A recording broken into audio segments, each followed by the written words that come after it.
Hello students, बहुत बहुत स्वागत है आपका एडू फ्यूचर चैनल पे। क्लास 9 के फर्स्ट टॉपिक जो था केमिस्ट्री का, मैटर इन आवर सराउंडिंग्स, उसी के वीडियो सीरीज़ का ये अगला वीडियो है। तो देखिए, इस वीडियो में आपसे हम बात करेंगे किस चीज़ के बारे में। तो हम लोग बात करेंगे चेंज ऑफ टेम्परेचर का जो इफेक्ट, मतलब इफेक्ट ऑफ टेम्परेचर जो होता था स्टेट ऑफ मैटर पे, उसी पर बात हम लोग करने जा रहे हैं। मैंने आपको बताया था कि मेल्टिंग पॉइंट क्या होता है, फ्रीजिंग पॉइंट क्या होता है। मैंने आपको लैटेंट हीट के बारे में हमने आपसे बात किया था। चलिए, अब आगे हम लोग बढ़ रहे हैं। आप देख रहे होंगे कि सॉलिड, लिक्विड और गैस जो होता है उसमें change of effect of temperature की वजह से इसमें चेंजेज होता है। जैसे सॉलिड जो है, अगर उसको हम हीट करेंगे तो वो लिक्विड में आ जाएगा। क्यों? क्योंकि इसके जो इंटरमॉलिक्यूलर स्पेसेज हैं वो बढ़ जाते हैं by the action of providing heat, है ना। जब हम हीट देते हैं तो उसके पार्टिकल जो होते हैं वाइब्रेट करते हैं और उनके बीच में स्पेसेस बढ़ जाते हैं, इंटरमॉलिक्यूलर स्पेस बढ़ जाता है, जिसकी वजह से वो लिक्विड हो जाता है। लिक्विड को और ज़्यादा हीट करेंगे तो वो गैस में हो जाएगा। क्यों? क्योंकि उसके पार्टिकल्स इतना ज़्यादा एनर्जी ऑब्टेंड कर लेता है कि वो अपने सरफेस को छोड़ करके हटना शुरू कर जाता है, अपने सरफेस को से हटने लगता है वो, है ना, अपने सरफेस को छोड़ देता है। जब अपने सरफेस को छोड़ देगा तो उसके बीच का जो इंटरमॉलिक्यूलर फोर्स होगा वो ऑलमोस्ट नेग्लिजिबल हो जाएगा और उसकी काइनेटिक एनर्जी बहुत हाई हो जाएगी, जिसकी वजह से गैसियस पार्टिकल्स मूव करने लगते हैं। तो हीट का इफेक्ट आप देख रहे हो ना, सॉलिड को हीट किया तो लिक्विड, लिक्विड को हीट किया तो गैस। उसी तरह से ये रिवर्स प्रोसेस भी है ना, कि गैस को जब हम कूल करेंगे तो क्या बनेगा? लिक्विड, और लिक्विड को कूल करेंगे तो बनेगा सॉलिड। अब देखो, सॉलिड को जब हम हीट किए और जब वो लिक्विड में गया तो उसको हम लोग बोलते हैं फ्यूज़न, मेल्टिंग या फ्यूज़न। और लिक्विड को जब हम हीट करेंगे और वो गैस में कन्वर्ट हो जाएगा तो उसको बोलेंगे वेपोराइजेशन, है ना।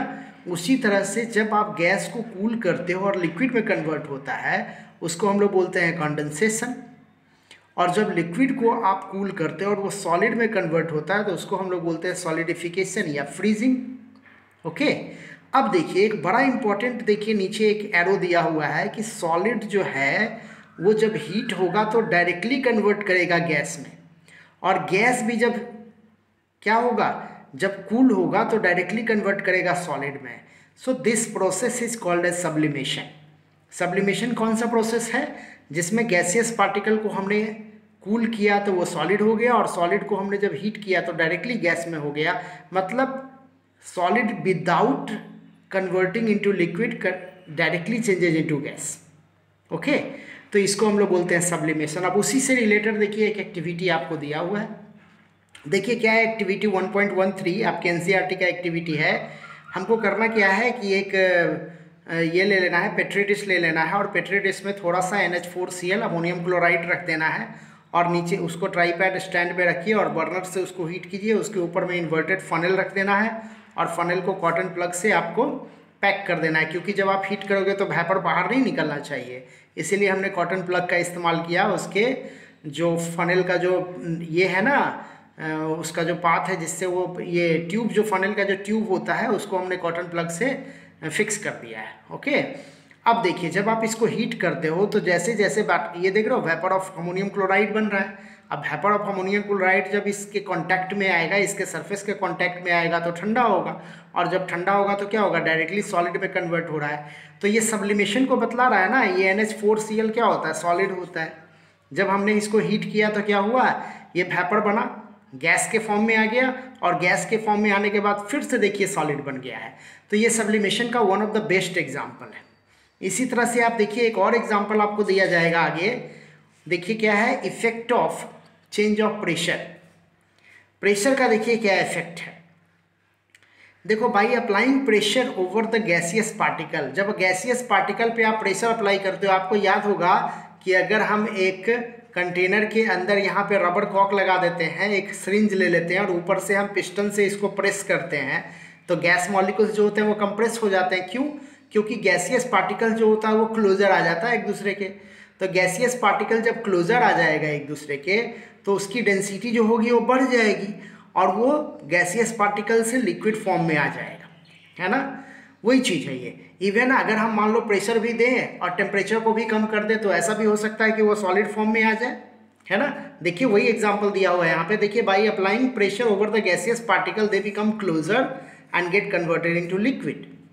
एग्जांपल देखिए, under high pressure carbon dioxide directly converted into solid, है ना। जब बहुत ज़्यादा प्रेशर आप कार्बन डाइऑक्साइड पे दोगे ना तो वो सॉलिड में कन्वर्ट कर जाएगा और उसको हम लोग बोलते हैं ड्राई आइस। ये बहुत इंपॉर्टेंट क्वेश्चन है, पूछा जाता है आपके एग्जाम में बार बार कि what do you mean by dry ice. तो dry ice solid carbon dioxide को बोलते हैं। जब एक कार्बन डाइऑक्साइड के सैंपल को आप हाई प्रेशर से गुजारते हो ना तो वो सॉलिडिफाइड कर जाता है, उसको हम लोग बोलते हैं ड्राई आइस। ओके, फिर जब इसी ड्राई आइस को जब आप 1 एटमॉस्फेरिक प्रेशर पे, मतलब 1 एटमॉस्फेरिक प्रेशर देखिए मैंने यहाँ पे वैल्यू लिख दिया, 1 atm बराबर होता है 1.01 इंटू 10⁵ पास्कल। तो इतने प्रेशर पे जो आपका जो कॉमन एटमॉस्फेरिक प्रेशर है उसी को हम लोग बोलते हैं 1 एटमॉस्फेरिक प्रेशर। जब इस ड्राई आइस को आप 1 एटमॉस्फेरिक प्रेशर पे लाओगे ना तो ये फिर से गैसियस में कन्वर्ट हो जाएगा। तो आप देख रहे हो ये सब्लिमेशन का एग्जाम्पल है ना। ये क्या है, गैसियस पार्टिकल है। जब हमने इसको प्रेशराइज किया तो क्या हो गया, सॉलिड बन गया। और जब सॉलिड को हमने नॉर्मल प्रेशर पे लाया तो फिर से गैस हो गया। तो देख लो, सॉलिड से गैस और गैस से सॉलिड, है ना। सॉलिड, ये गैस से सॉलिड और सॉलिड से फिर क्या, गैस। तो ये क्या है, सब्लिमेशन का एक बहुत अच्छा एग्जाम्पल है। अच्छा, मैंने आपको बताया कि जैसे हम प्रेशर अप्लाइड करेंगे तो कार्बन डाइऑक्साइड सॉलिडिफाइड कर जाएगा, उसी तरह से जब आप उसको -72 डिग्री सेल्सियस पे लेकर जाओगे ना तब भी ये सॉलिडिफाइड कर जाएगा। तो ड्राई आइस बनाने का 2 तरीका आपके पास है। एक तरीका तो हो गया you applied high pressure over the carbon dioxide sample, and the second method is what, you can create -72 degree Celsius, then it become changes into solid form, okay, and convert into dry ice। अब next देखो क्या है कि ऐसा क्यों होता है। देखिए, at low temperature kinetic energy of the molecules of gas decreases, है ना। जब आप टेम्परेचर को कम करते हो तो मॉलिकुलर काइनेटिक एनर्जी जो गैस का होता है वो घट जाता है, और जब गैस का मॉलिकुलर काइनेटिक एनर्जी घटेगा तो वो क्या हो जाएगा, सॉलिडिफाइड कर जाएगा। तो ये हमने देखा इफेक्ट ऑफ प्रेशर, और साथ में दोनों एग्जाम्पल था ये सब्लिमेशन के साथ इफेक्ट ऑफ प्रेशर का एग्जाम्पल। चलिए आगे बढ़ रहे हैं हम लोग। अब हम लोग बात कर रहे हैं conversion of various scales of temperature. देखो, एक्चुअली में सबसे पहले हमको ये चीज़ समझना पड़ेगा कि हीट क्या होता है। इस चीज़ को समझने के लिए हमको पहले समझना पड़ेगा हीट क्या होता है। देखिए, हीट जो है वो क्या है, form of energy which provide sensation of hotness and coldness. ये ऐसा फॉर्म ऑफ एनर्जी है जो हमको हॉटनेस और कोल्डनेस का सेंसेशन देता है। देखो, इसको हमने समझाने का कोशिश किया है। आपको वाटर टब ले लेना है, जैसे ए, बी और सी। देखिए 3 वाटर टब अवेलेबल है यहाँ पे। अब एक में आप क्या करो, ये वाटर टब में टेम्परेचर कितना है इसका, 20 डिग्री सेल्सियस, जबकि सी का टेम्परेचर कितना है, 40 डिग्री सेल्सियस। अब आप राइट हैंड को मान लो इस वाटर टब में डालो और लेफ्ट हैंड को इस वाटर टब में डालो। राइट हैंड को डालना है 20 डिग्री सेल्सियस वाले में और लेफ्ट हैंड को डालना है 40 डिग्री सेल्सियस के बारे में। जब आप इसको डालोगे अबाउट आप हाफ मिनट तक, मतलब 30 सेकेंड तक आप इसके अंदर अपने हाथ को रखिए। उसके बाद आप दोनों से हाथ निकालो और उसके बाद देखो इस टब में आपको ट्रांसफ़र कर देना है अपने हाथ को। देखो, पहले जब आप इस हाथ को जब आप इसमें डालोगे ना तो आपको ये क्या होगा, कोल्डनेस का इफेक्ट पता चलेगा। इस हाथ को आपको कैसा लगेगा, थोड़ा सा वार्म लगेगा आपको वाटर, है ना। लेकिन जब आप इसको, ये दोनों हाथ को इस टब में ला करके डालोगे तो आप क्या पाओगे कि जो हाथ पहले आपका कोल्ड इफेक्ट लग रहा था वो थोड़ा वार्म लगने लगेगा, और जो थोड़ा वार्म लग रहा था वो थोड़ा कोल्ड लगने लगेगा। This is called sensation of hotness and coldness. इसी को हम लोग हॉटनेस और कोल्डनेस का सेंसेशन बोलते हैं, है ना। और ये सेंसेशन कौन दे रहा है, ये सेंसेशन किसकी वजह से हो रहा है, तो ये सेंसेशन आपको हीट की वजह से हो रहा है। ओके, तो इस तरह से मैंने आपको बताया कि हीट क्या चीज़ होता है। अब हम लोग बात करते हैं कि इस हीट को हम लोग मेज़र कैसे करते हैं। तो देखिए, हीट के मेजरमेंट के लिए जो टर्म आता है वो आता है टेम्परेचर।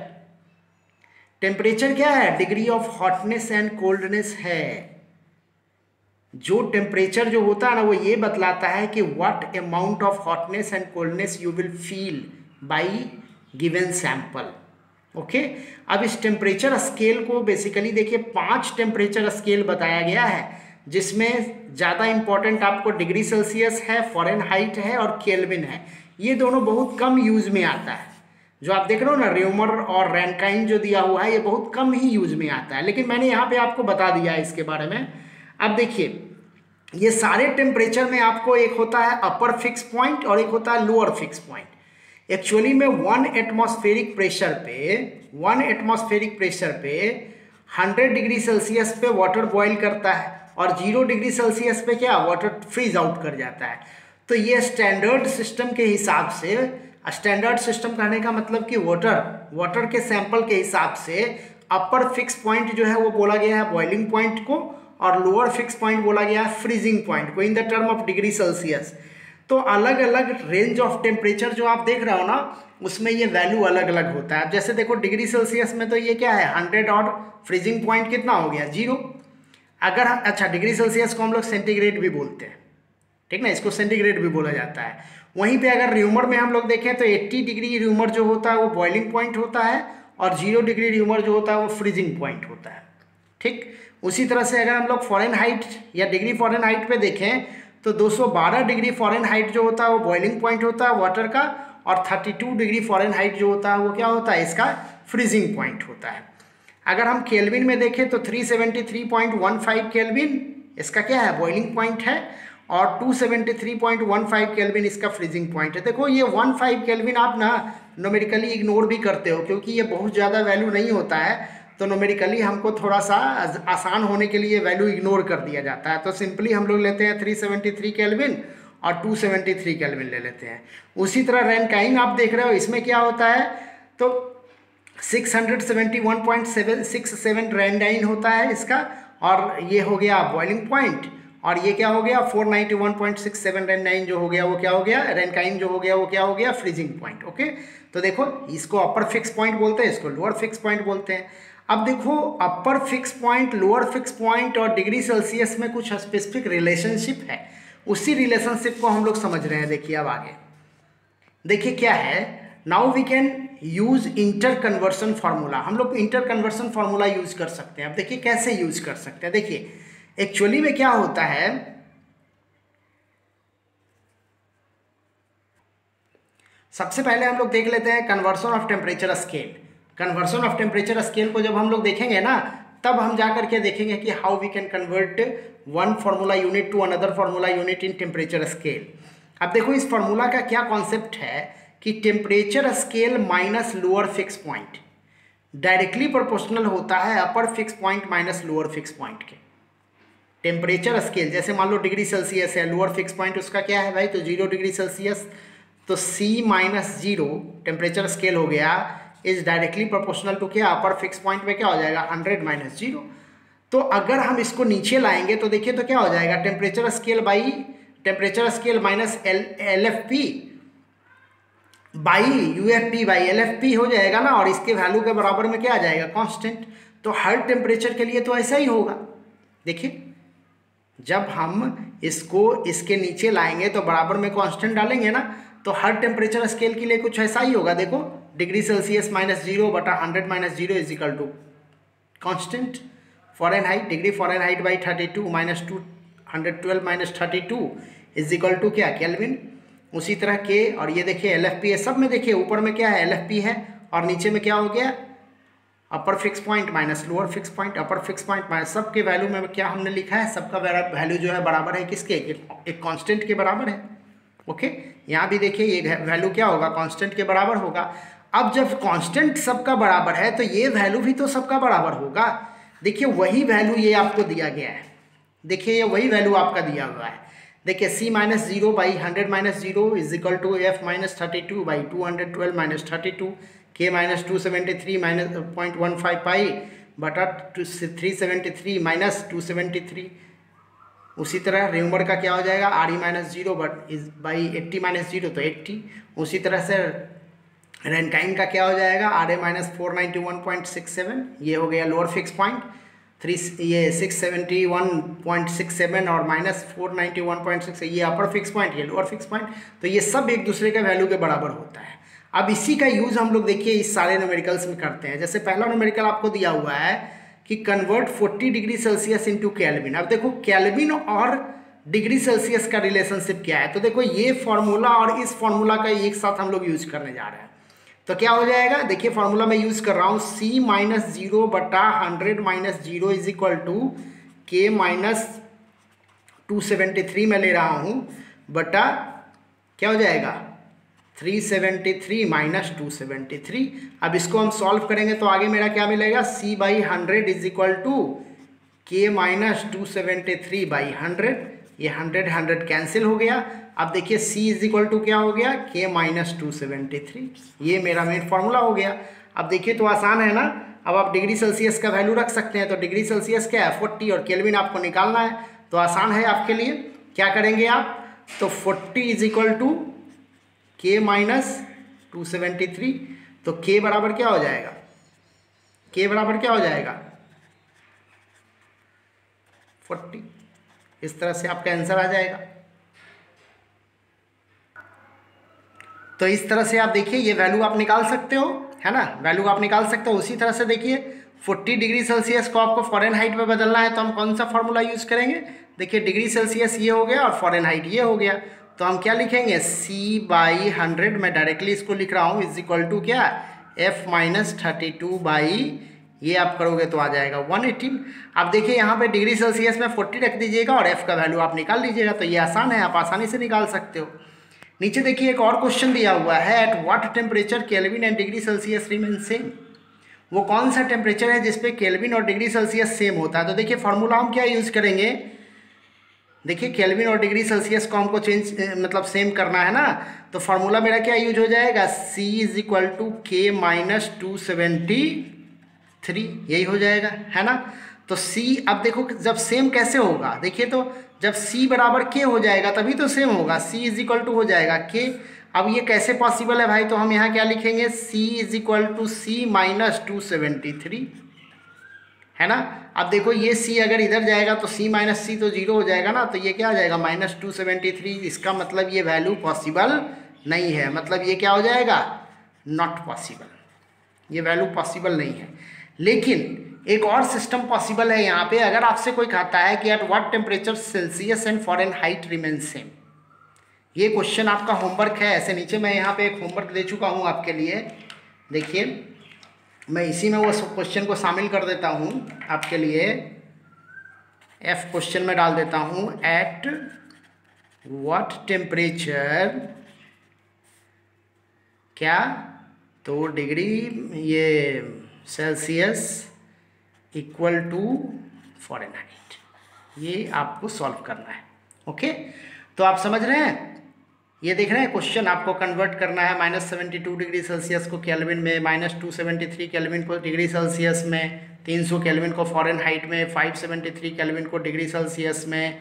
नॉर्मल टेम्परेचर जो बॉडी का होता है ह्यूमन का, उसको भी टेम्परेचर को आपको चेंज करना है। और ये सारे क्वेश्चंस को सॉल्व करके आप हमारे कमेंट बॉक्स पे इसका जवाब दे सकते हैं। अगर आपसे ये प्रॉब्लम सॉल्व नहीं होता है तो आप कमेंट बॉक्स में या टेलीग्राम पे हमको फॉलो कीजिए और टेलीग्राम पे आप मैसेज दीजिए, आपको ये क्वेश्चन जो होता है वो सॉल्व करने की कोशिश की जाएगी, सॉल्व करवाया जाएगा आपसे। तो इस तरह से बहुत बहुत धन्यवाद आप लोगों को इस चैनल पे बने रहने के लिए। Thank you.